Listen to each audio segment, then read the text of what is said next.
Hey guys, welcome back to the channel and welcome in the Peugeot E-2008. This is one of the more popular cars by Peugeot. In only a couple of years they sold more than 700,000 copies of this car, which doesn't make it the most popular car by Peugeot. I believe that is the Peugeot 208, at least here in Europe, but it still makes this car very popular. Now this is the facelift model, the renewed model, and I'm driving the electric version, so the E-2008. This car is still available with regular petrol and even diesel engines. And you can also get a mild hybrid powertrain starting next year. Now I'm driving the all-electric Peugeot E-2008 and there are two powertrains for this car. There's a small battery pack with a capacity of 50 kilowatt hours, giving the car a range of around 350 kilometers. And there's a slightly bigger battery pack with a capacity of 54 kilowatt hours, giving the car a range of around 400 kilometers. And the car I'm driving right now is the car with the bigger battery pack, and I have to say that new drivetrain is pretty efficient. I'm driving the car in terrible weather. It is 4 degrees outside, and when I top off the car gives a range of around 380 kilometers, which I didn't expect, because the previous drivetrain, which is still available with the smaller battery pack, was pretty inefficient, but this newer drivetrain is very efficient. Now if you go for the bigger battery, you also get a more powerful electric motor with a total system output of 156 horsepower. If you go for the smaller battery pack, you get an electric motor with a power output of 136 horsepower. Now the car really isn't that fast for an electric car, even if you go for the more powerful electric motor.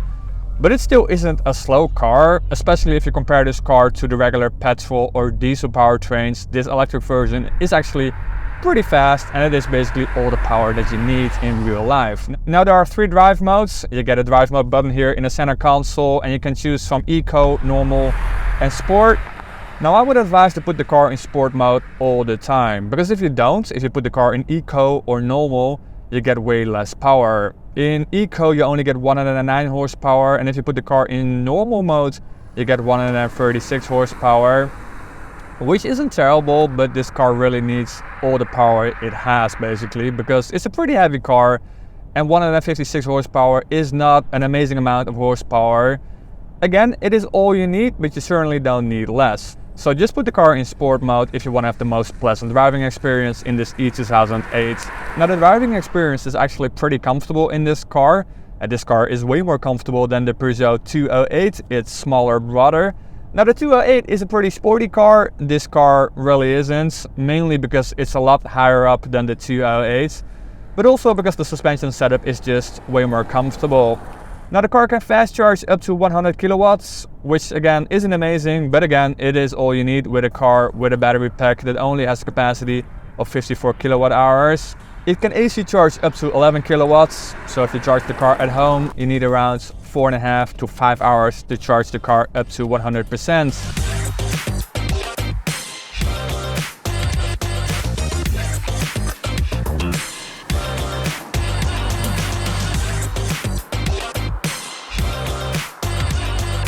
Now the exterior design has changed a little bit. You get a new wider grille with of course the new Peugeot logo in the center. You also get some new headlights with some new inner workings, and there are new daylight running lights. You also get some new wheels ranging from 16 to 18 inch, and at the back the tail lights has changed as well. You get some new LED strips that are horizontal instead of vertical LED strips that you had on the outgoing model.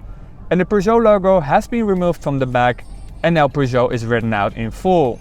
The trunk capacity is identical with 400 liters, and here in the interior there are a couple of new changes. You now get a bigger infotainment system. I believe as standard it is now 10 inch, and on the outgoing model it was only 7 inch. You also still get the iCockpit, so that means that you get a small compact steering wheel with above it the digital gauge cluster, which is a bit of a funky setup. You really have to get used to the fact that you have to look over the steering wheel if you want to see the digital gauge cluster. There are also some new materials in the interior. You can get these seats with Alcantara and green stitching if you go for the GT version of the car, like I'm driving right now.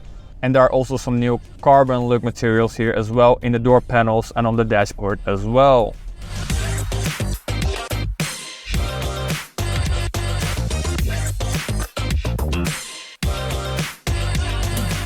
So overall, a pretty good update for this Peugeot 2008.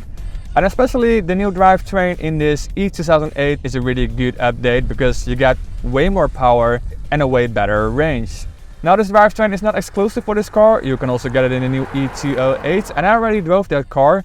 And if you want to see my video on that car, look for the link in the video description below. That's it for this video. If you liked it, give it a thumbs up. And if you want to see more videos like this in the future, hit that subscribe button and then I'll see you in the next one.